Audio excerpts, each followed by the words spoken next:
Bonsoir City. Bonsoir Papineau, bonsoir à tous et nous sommes à la case Rocher à Daoudi en compagnie donc du ministre de l'Intérieur et des Outre-mer, Gérald Darmanin. Bonsoir. Bonsoir. Merci de nous accorder cet entretien. Alors on va aborder différentes thématiques liées à votre double casquette, à commencer par le quotidien de la population. Monsieur le ministre, alors il y a eu les actes de violence la semaine dernière, les émeutes à Kawini avec, comme le disait le directeur territorial de la police nationale, Laurent Simonin, à un moment donné, les policiers ont dû faire face à près de 300 émeutiers. Et puis dans la même semaine, il y a eu cet incendie des locaux de la communauté des communes de Petite-Terre. Monsieur le ministre, votre réaction déjà et quelle réponse ferme et dissuasive face à ce genre de situation? Je mets de côté l'incendie sans doute criminel contre ce siège d'agglomération. Il vient faire suite à beaucoup de menaces contre les élus ici à Mayotte, que je veux évidemment assurer de mon entier soutien, que j'ai rencontré, parce qu'il y a une enquête judiciaire et je ne voudrais pas la commenter, mais je vais évidemment condamner cet acte s'il était criminel. Je veux peut-être davantage revenir sur les émeutes que vous avez évoquées, qui sont inacceptables, et dont le directeur de la police a eu raison de dire que parfois il y a plusieurs centaines de jeunes, de délinquants, qui s'en prennent aux forces de l'ordre. Et il faut bien comprendre, ça n'a pas souvent été dit, pourquoi il y a eu ces émeutes. Il y a eu ces émeutes parce que la police aux frontières, les policiers, font leur travail, de plus en plus, si j'ose dire, avec énergie, avec les effectifs qu'on leur donne, pour arrêter des immigrés illégaux. Et c'était le cas ce soir-là. C'est-à-dire qu'ils sont intervenus pour interpeller des immigrés illégaux, pour pouvoir les renvoyer dans leur pays. Et il y a eu une réaction de la part d'autres immigrés illégaux, sans doute, contre la police nationale, et ils se sont fait harceler. Et moi, je veux dire que nous ne céderons pas. On va protéger les Mahorais, on va protéger Mayotte, on renforcera encore les effectifs de police et de gendarmerie. Un quatrième escadron de gendarmerie mobile demeure, je l'ai annoncé, à Mayotte. Et on continuera à faire notre travail pour lutter contre l'immigration illégale. Alors, il y a eu les demandes des syndicats de police qui attendent beaucoup de vous et des annonces que vous allez faire. Monsieur le ministre, il y a cette demande donc de fonctionnaires de police mahorais ou des syndicats ici qui voudraient voir plus de jeunes mahorais qui sont fonctionnaires de police soit en métropole ou dans les autres DOM. C'est d'ailleurs une demande commune aux autres départements des territoires français. Est-ce qu'il peut y avoir une dérogation à ce niveau-là ? Alors, la difficulté de Mayotte, c'est que l'île qui est petite, mais qui a beaucoup de population, et qui est une population qui croît, comme vous le savez, a peu de zones de police et a plus de zones de gendarmerie. Et il y a effectivement ici des communes où le nombre de population correspondrait en métropole ou dans d'autres territoires ultramarins à des zones police. Et donc la demande des élus, la demande des syndicats de police, la demande des Mahorais, je le comprends bien, c'est que de jeunes Mahorais ou des Mahorais tout court puissent revenir alors qu'ils sont fonctionnaires de police dans leur île. Moi, j'y suis bien sûr favorable. Donc je reviendrai au mois de novembre prochain avec Jean-François Carinco. Je mettrai à l'ordre du jour, parce que c'est plus complexe évidemment que ça, la question des zones de police et de zones de gendarmerie pour voir si on peut effectivement créer de nouvelles zones police ici à Mayotte. Je n'ai pas la réponse, je la pose sur la table. Il faut un nouveau commissariat, il faut des équipements. Et cette zone police nouvelle permettra de faire venir beaucoup de jeunes Mahorais pour revenir sur le sol de Mayotte. Donc ce soir, pour les syndicats, il peut y avoir une réponse positive. Il peut y avoir pour les syndicats, pour les Mahorais, pour la police nationale, pour les élus qui me l'ont demandé. On ne fait jamais ça contre l'avis des élus. En tout cas, au mois de novembre prochain, ce sera l'ordre du jour de la réunion que j'aurai avec eux. Et si on doit décider, on la décidera dans les mois qui viennent. Justement, en parlant des élus, ils vous demandent un fonds exceptionnel pour les aider à recruter, à former surtout leurs policiers municipaux. À ce niveau-là, quelle réponse ce soir ? Les maires ont raison de vouloir avoir des polices municipales. Moi, j'ai été maire et je sais que c'est très important et c'est difficile de les former, ces policiers municipaux, et de les garder. Et c'est encore plus difficile à Mayotte, bien évidemment. Alors moi, je leur ai déjà dit qu'il ne s'agit pas là d'une décision d'État, il s'agit d'une décision des communes, puisque c'est la fonction publique territoriale. Ce n'est pas le ministre de l'Intérieur qui gère les policiers municipaux, lui, il gère les policiers nationaux. Mais je leur ai dit également que le fonds que nous avons et qui équipe déjà beaucoup de communes, comme Mamoudzou, de caméras de vidéoprotection et que j'ai augmenté de 40%, qui permet aux villes de mettre des caméras, étaient prêts à financer leur police municipale. Et donc j'ai dit aux maires qui sont venus me voir il y a 2 jours, dans un dialogue républicain, que j'étais à leur disposition et que le préfet se tiendra à leur disposition s'ils veulent recruter, s'ils veulent équiper, acheter des voitures, des caméras, des uniformes, des armes. Nous financerons une très grande partie de ces polices municipales. À quelle hauteur ? Ça dépendra des projets, mais on peut faire jusqu'à 50%. Alors, face à la situation locale exceptionnelle, comme vous le savez, monsieur le ministre, alors de janvier, juste les chiffres publiés ou publié par la préfecture, de janvier à juin de cette année, la délinquance générale a augmenté de près de 15%, près de 9% en zone police, et dans le détail, et près de 19% en zone gendarmerie. Les atteintes volontaires à l'intégrité physique ont-elles augmenté de plus de 16%. Les deux zones sont concernées cette fois-ci aussi. Face à cela, même si ce n'est pas leur mission première, et ne faudrait-il pas faire intervenir, même occasionnellement, l'armée pour aider, épauler gendarmes et policiers? Non, l'armée peut nous aider, elle nous aide déjà contre l'immigration illégale. Sans doute faut-il renforcer encore notre façon de lutter contre l'immigration illégale, mais la sécurité publique, l'ordre public revient à la police et aux militaires de la gendarmerie. Ce qu'il faut qu'on fasse, c'est 3 choses. D'abord, il faut qu'on équipe encore mieux nos policiers et nos gendarmes. Il y a des armes qui ne sont pas possibles à utiliser quand on est policier à Mayotte, parce qu'on a en face de soi des enfants, il faut dire la vérité, qui ont entre 11, 12 ou 13 ans et qui ont des machettes ou des haches. On ne tire pas à balles réelles sur des enfants qui ont 11 ans. Par contre, on doit évidemment pouvoir interpeller ces enfants et on doit pouvoir après donner une réponse pénale, j'y reviendrai. Donc j'ai entendu ce matin ce qu'ont dit les policiers et les gendarmes, j'ai appelé le directeur général de la police nationale et je reviendrai au mois de novembre, donc c'est-à-dire dans 2 mois, avec des propositions d'armes intermédiaires. C'est en fait pas des tirs à balles réelles, ça peut être des tirs de plastique, ça peut être certains types de grenades, pour pouvoir répondre à cette impunité qui est inacceptable. Et moi je veux aider les policiers et les gendarmes qui font un travail formidable. Il faut aussi une réponse pénale plus forte. Non pas que les magistrats ici soient mous, ils font un travail extraordinaire. Il faut davantage sans doute renforcer leurs moyens, le garde des Sceaux y veille. Mais il faut qu'on puisse avoir une réponse pénale qui corresponde à ces jeunes enfants. On ne peut pas envoyer des enfants de 11 ou 12 ans en prison. Et pourtant, il faut qu'il y ait des sanctions. On ne peut pas se satisfaire aujourd'hui que ces enfants ne connaissent pas de sanctions et d'éducation. Et donc, ce qu'a annoncé Éric Dupond-Moretti juste avant mon déplacement avec Jean-François Carinco, de ce centre éducatif fermé, c'est une très bonne nouvelle pour Mayotte. En gros, c'est quand on arrêtera des enfants de 12-13 ans, au lieu de les mettre en prison, on les mettra dans un centre d'éducation fermé et ils feront leur peine là avec les éducateurs. Et j'ai annoncé tout à l'heure que dans la campagne du président de la République, il y avait une proposition, un encadrement militaire pour les jeunes délinquants. Et j'ai échangé avec le président de la République aujourd'hui. L'un des premiers centres d'encadrement militaire qu'il proposera, c'est-à-dire pour rééduquer, pour faire la sanction de ces jeunes qui manifestement sont devenus des gens qui attaquent, qui tuent, qui pillent, eh bien, on le fasse ici à Mayotte. Mais est-ce que, en attendant la construction de ces structures, est-ce qu'il y aurait une possibilité de faire jouer la solidarité nationale en les dispatchant un peu partout dans les autres départements ou territoires nationaux? Alors, ce qui est certain, c'est qu'ici, il y a un petit loupé. C'est lorsqu'il y a des gens qui sont sanctionnés ou qui sont envoyés en prison ou dans des centres éducatifs fermés, ils ne vont pas assez, un tout petit peu, beaucoup trop peu, dans des autres territoires. Ça peut être le cas évidemment à La Réunion, ça peut être le cas dans nos territoires ultramarins, ça peut être le cas bien sûr en métropole, pour purger leur peine. La maison d'arrêt ici, la prison, elle est à 160% d'occupation.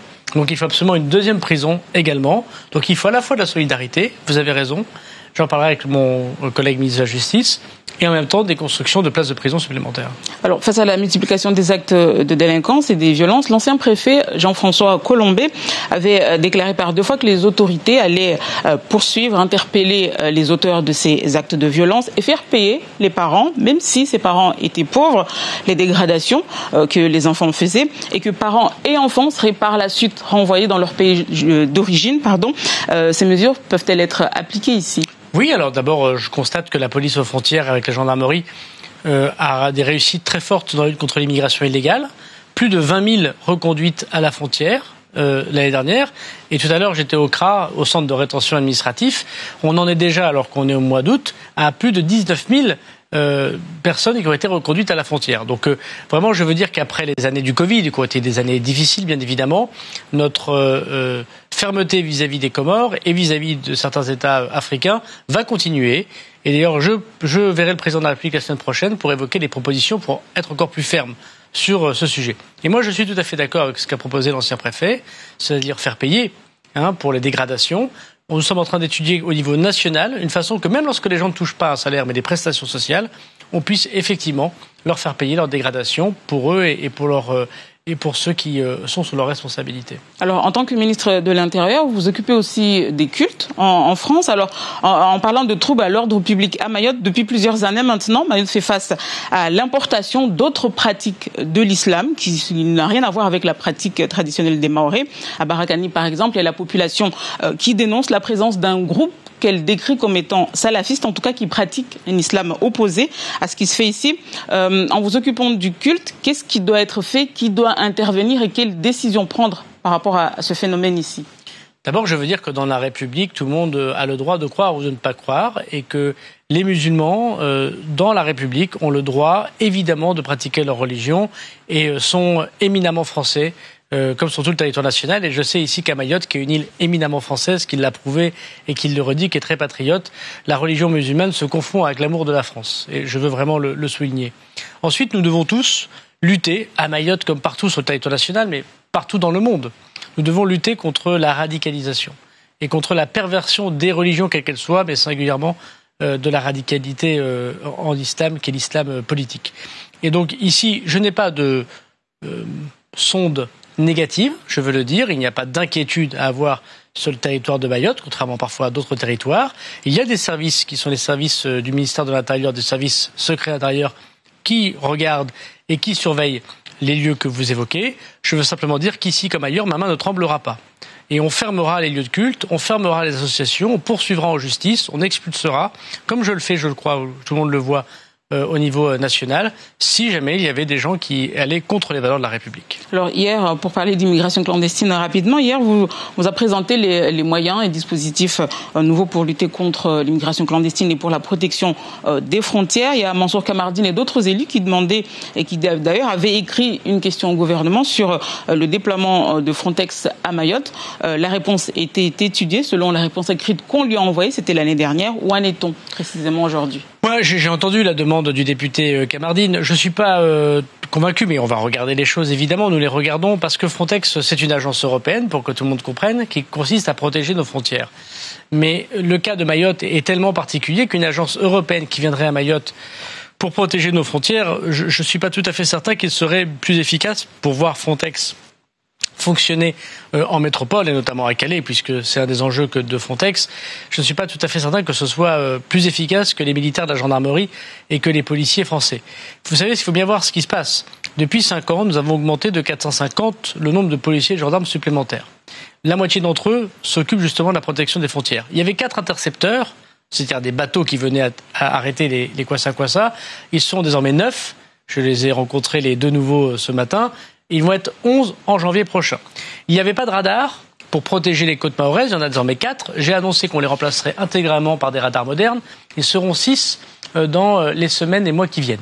Il n'y avait pas d'avions qui protégeaient les côtes. Il y en a désormais 2 qui volent. On va d'ailleurs agrandir leur tournée, y compris la nuit. Et il n'y avait pas de drones. Et depuis quelques jours, il y a des drones qui volent à Mayotte pour surveiller la mer. Donc, bien sûr, si Frontex peut nous aider, nous le ferons. Mais je crois que la France, en mettant tous ses moyens, va permettre de lutter contre cette immigration illégale, mais aussi en ayant un discours très ferme avec les Comores. Je pense qu'on doit souligner que de temps en temps, les Comores nous aident avec leur garde-côte à empêcher les kwassa d'arriver, mais on pense qu'ils peuvent faire beaucoup plus pour lutter contre l'immigration illégale. Et j'aurai l'occasion de proposer des choses au président de la République très fermes. Alors, qu'en pensez-vous de ce séjour territorialisé que Mahorais et élus demandent à ce qu'on y mette fin? Est-ce que ça arrivera dans les prochains mois, dans cette mandature? Quand?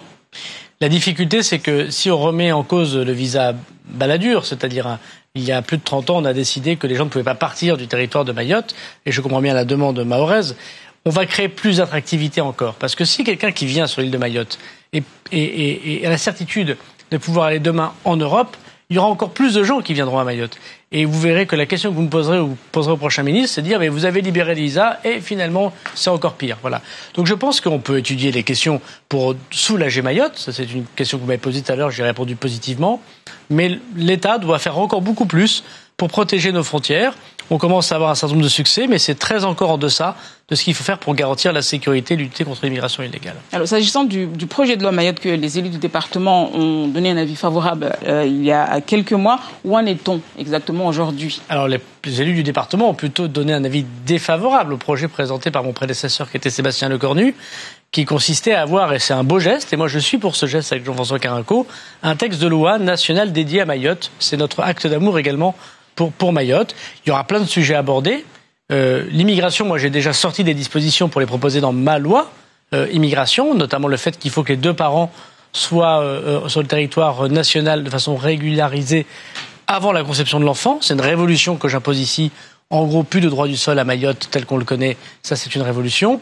Et puis tous les avancées, notamment la convergence sociale qui est très attendue et qui est normale pour les Mahorais. À quel rythme on le fait? Il faut qu'on continue à en discuter.